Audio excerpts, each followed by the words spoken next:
Tanzania bara imetamatika na kipindi hiki tuko kwenye off season ambapo wachezaji wengi wako mapumzikoni. Moja kati ya vitu ambavyo Anuel TV tumeamua kukuletea, tumemsaka star wa Simba Sports Club nyota Yusuf Ali Kagoma ambaye yupo mapumzikoni kipindi hiki, lakini wakati huo wanaandaa bonanza la Kigoma All Stars na Kigoma Combine ambalo hili litafanyika kwenye uwanja wa Lake Tanganyika mkoani Kigoma ni siku ya tarehe 2 mwezi huu wa 7 mwaka 2025 ni kwenye uwanja wa Lake Tanganyika. Sasa moja kwa moja tunaenda kuzungumza na Yusuf Ali Kagoma. Bwana, inakuaje? Poa poa. Msimu umemalizika wa ligi kuu Tanzania bara, lakini watu wengi hawakuwa wametaraji kwamba wewe unaweza kuwa miongoni mwa wachezaji wa Simba ambao watakuwa ni kile kikosi cha kwanza. Kwanza hili wewe unalichukuliaje? Nafikiri ni jambo ambalo kwa upande wangu limekuwa ni zuri. Kwa sababu kama unaenda sehemu watu hawaamini kama unaweza kufanya kitu afu inatokea unakuja unafanya kitu. Nafikiri watu wengi sana ni kama nimefanya surprise kwao.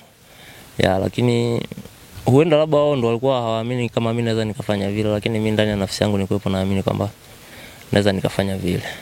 Na kwenye professional career, Simba Sports Club ni klabu yako ya ngapi kuichezea? Nafikiri 4.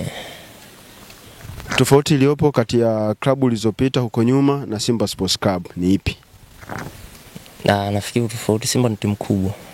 Ni tofauti na klabu ambazo nimewahi kucheza. Kwa maisha ya timu kubwa na timu ndogo ni vitu vile tofauti. Ukicheza timu ndogo lazima uishi kutokana na mazingira labda ya timu ndogo, lakini kucheza timu kama Simba lazima uishi kutokana na mazingira ya timu kama Simba, kwa sababu ni timu kubwa lazima uishi kikubwa.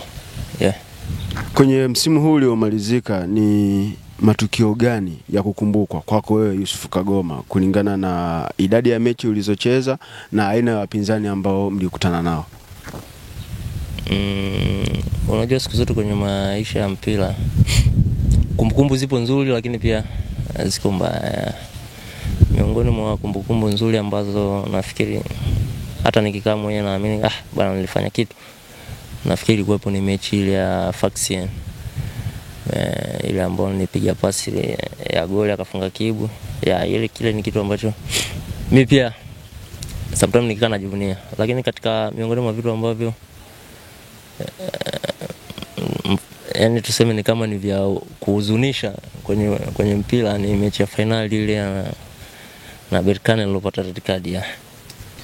Watanzania wengi wanaamini kitendo cha wewe kuondoka uwanjani kwenye ile mechi ya finali pale ndipo ambapo anguko la Simba lilipotokea. Unadhani ni kitu gani ambacho ulipaswa kukifanya zaidi ili kuikeep Simba safe wakati ukiwa uwanjani, kwa sababu tayari ulikuwa umeshaonyeshwa yellow card na yale mazingira yaliyotokea watu wanafahamu kabisa kuna wakati tempe na kwa juu. Ni kitu gani hasa kilitokea? Mchezo ulikuchukua ukajisahau kama una yellow card tayari ndio maana ukacommit ile foul, au ni kitu gani hasa kilitokea kwenye zile moment? Unajua kitu ambacho kinatokea siku zote labda mtu kupelekea labda kufanya kitu ambacho labda kinakuwepo ni kizuri au kinakuwepo sio kizuri, ni katika kuipambania timu. Nafikiri nilichokuwepo nafanya ni kujaribu kuifanya timu iwe salama. Lakini pia ni maamuzi ya muamuzi. Kwa sababu yeye ndo mwenye maamuzi ya mwisho, kwa hiyo atakachoamua nakubaliana nacho. Mwingine nafikiri yeye ndo atakuwa anajua labda sababu ya kutoa red card ni nini. Hivi kitendo cha mchezo kupelekwa Zanzibar, kuna namna yoyote ile iliwaathiri na kupelekea kupata matokeo yale mlioyapata? Unaamini ni kwamba ingekuwa ni kwenye uwanja wa Benjamin Mkapa mngeweza kupata matokeo mazuri kuliko yale? Katika namna moja ama nyingine nafikiri iliwa confuse watu na sio wachezaji labda hata mashabiki pia, kwa sababu wamezoea kuiona Simba ikicheza taifa.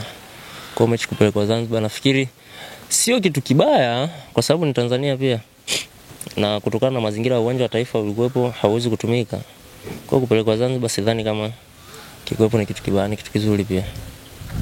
Ligi kuu Tanzania bara imetamatika na wanatajwa wachezaji wengi. Mmoja kati ya watu waliotajwa, Max Nzengeli, amesema kwake yeye Yusuf Kagoma ndio mchezaji bora wa msimu. Wewe unajisikiaje kwanza kwa statement hii kutoka kwa Max Nzengeli ambaye anachezea klabu ambayo in real sense ni opponent wa Simba? Hii kauli ina maana gani kwako? Ya, nafikiri ni kitu kikubwa kwa upande wangu, kwa sababu kama mtu kama Max kama anaweza kuona kile ambacho mimi ninachokifanya uwanjani, nafikiri ni kitu kikubwa, na mheshimu pia kwa sababu yeye pia ni mchezaji mzuri. Yeah. Wakati ambapo mnakuwa mnacheza kwenye zile dakika 90, kuna nyakati mmeenda mapumziko mkiwa nyuma. Sio michezo yote mlienda mnaongoza, na si michezo yote mlienda mkiwa suluhu. Fadlugham Davis ni mtu wa aina gani? Pale mnapoingia kwenye dressing room wakati wa mapumziko, timu ikiwa nyuma, huwa ni mtu wa aina gani? Fadlu ni kama mzazi. Unajua siku zote mzazi lazima aishi vizuri na mtoto wake. Lazima amwelekeze kitu ambacho kitakuja kuwa na faida baadaye. Ikitokea mpaka half time labda tunaenda vyumbani, labda tunaongoza au labda tunaongozwa, siku zote kauli yake tu huwa ni tunatakiwa kushinda mechi. Kwa hiyo tunatakiwa tufanye kila ambacho tunachoweza ili tuweze kushinda mechi. Moja kati ya makocha ambao umeishi nao na ni miongoni mwa makocha ambao wengi tulikuwa tunafahamu wanakuchukulia wewe kama mwanae ni Van der Ploeg. Unamzungumziaje huyu mwalimu? Nafikiri kama baba kwangu.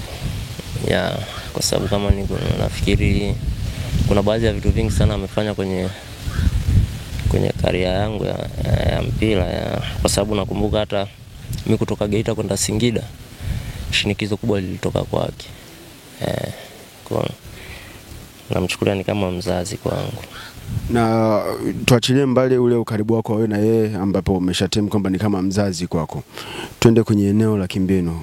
Unadhani kuna mahali ambapo Fadlugham Davis amekutoa na kukupeleka juu, kakikutoa pale ambapo Van der Ploeg alikuacha? Kabisa. Nafikiri Yansi alifanya kazi yake kunitoa sehemu moja kunifikisha sehemu nyingine. Fadlu pia kafanya kitu ambacho alipoishia Yansi, nafikiri kaja kuongezea kitu kingine juu yake. Fadlu kwa sisi ambao tunamtazama kwa nje, ambaye hatupati time ya kukaa naye dressing room, ni mtu fulani hivi mpole sana, lakini anaonekana kama ni mtu ambaye kuna baadhi ya vitu anaviamini, yani A, B, yani ni mtu fulani hivi amenyooka sana, kitu ambacho wengi wanasema wakati mwingine kinamsababishia anapata matokeo, na wakati mwingine kinamfelisha, kwa sababu akishaamini kwa Kagoma ni Kagoma, haamini kwa mtu mwingine. Hili lina faida gani kwa upande wa timu? Nafikiri yani kitu ambacho nachofikiria mimi, wazungu wote ambao labda mimi nimewahi kukutana nao, makocha, yani huwa wakiamini bana mtu fulani anaweza, yani wewe hata ufanyaje hawezi kuamini kama hawezi, kwa sababu yeye tayari ameshaamini bwana mtu fulani anaweza. Kwa hiyo nafikiri hata kinachotokea kwake ni kama tu wengine ambao huwa wanafanya, kwa sababu anaamini bwana mimi first 11 yangu ni, au bwana mimi mtu fulani akiwepo kwenye timu yangu anaweza akanisaidia. Kwa hiyo inakuwa ni ngumu kufanya labda ngoja nimbadilishe. Huenda labda anaweza akafanya mabadiliko kutokana labda na uhitaji wa mchezo wenyewe, lakini kama anaamini kabisa bwana mchezo ni mgumu, natakiwa niende na mtu fulani na mtu fulani na mtu fulani, kwa lazima ataenda nao wale watu. Nafikiri wazungu kikubwa kwao huwa ni msimamo.